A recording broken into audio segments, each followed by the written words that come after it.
जनहित में दायर एसएलपी जो हमने 2 एसएलपी की थी दिल्ली में, जो 22,495 दिनांक 16/12/25 एवं एसएलपी 34,169 दिनांक 13/2/26 में माननीय सर्वोच्च न्यायालय ने अवैध कब्जों पर होलिस्टिक व्यू के आधार पर नीति बनाकर निर्णय लेने के आदेश दिए थे। 35 साल का संघर्ष था, गरीबों को 2 विश्व नहीं और धना संपन्न को या 500 की जमीन देंगे, उसकी आप इंक्वायरी कर रहे हैं।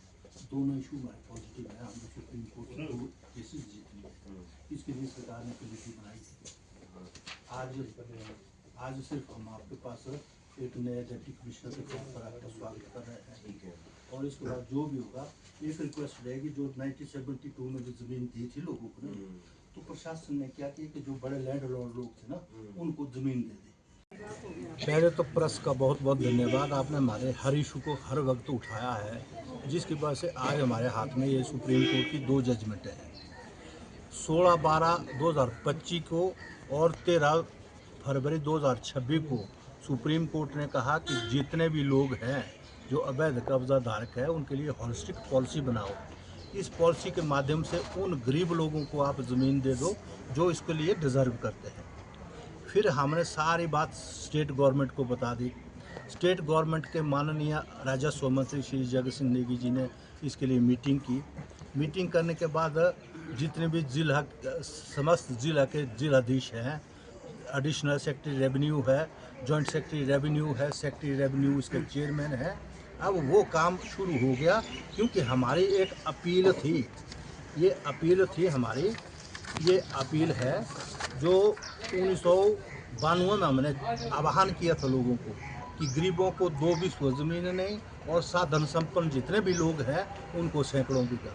ये दोनों इंक्वायरी अब हो गई पूरी। हमारा जो मकसद था वो सारा पूरा किया। लोगों ने हमें 2-2 हज़ार रुपये दिए, 5-5 हज़ार रुपये दिए, क्योंकि वो सुप्रीम कोर्ट का खर्चा बहुत बड़ा खर्चा था। आज हम कामयाबी की दहलीज पे है।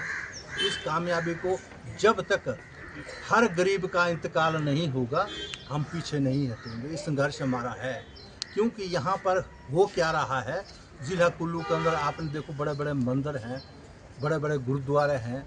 यहाँ पर धना सेठ होने एक लाइन 3 एक कर्म की वो पुल है, उस पर शॉपिंग मॉल इतने बड़े बनाए हैं। ये क्या बेवकूफ़ समझते होंगे सरकार के लोग कि सुप्रीम कोर्ट को हमने ये सारी बातें रख दी है कि यहाँ पर एक मंदिर या एक गुरुद्वारे से 5-6 लाख रुपए की दिन की आमदनी होती है। उसके बाद हमें ये जो माननीय सर्वोच्च न्यायालय को जो चीफ जस्टिस उन्होंने ये जो हमारे हक में फैसला दिया है, ये सो कॉल्ड है, ये कोई बनाम नहीं है। हमने कागज़ दे दिए, उन्होंने ये आपको दिखा रहा हूँ मैं कि ये देखिए आप, state of HP court of its on motion, ये किसी की उस पे नहीं है। ये जो केस हुआ है ये सुप्रीम कोर्ट ने खुद टेक अप किया है। हम इनको मिले हैं, हम इनको रोए इसलिए हैं क्योंकि हमारी जहाँ भी जाते, कई बार आपके सामने यहाँ आते थे लोग, हमारी सुनते नहीं थे। जो प्रशासन है वो उन लोगों की इंतकाल रात दिन करता था। जंगलों के इंतकाल हुए हैं कुल्लू के अंदर, 200-200 बीघे 300-300 बीघे के इंतकाल हुए हैं। ये उनका भी धन्यवाद है। अगर उन्होंने इंतकाल नहीं किए होते शायद इतनी अच्छी हमारे को जजमेंट नहीं मिलती। ये जगत सिंह नेगी जी अब जल्दी से जल्दी ढालपुर आएंगे और हम 15,000 लोगों की यहाँ बैठक करेंगे, और लोगों को अब खुल के आना चाहिए, क्योंकि सुप्रीम कोर्ट के ऑर्डर के बाद किसी की ताकत नहीं होती उस ऑर्डर को रिव्यू करना।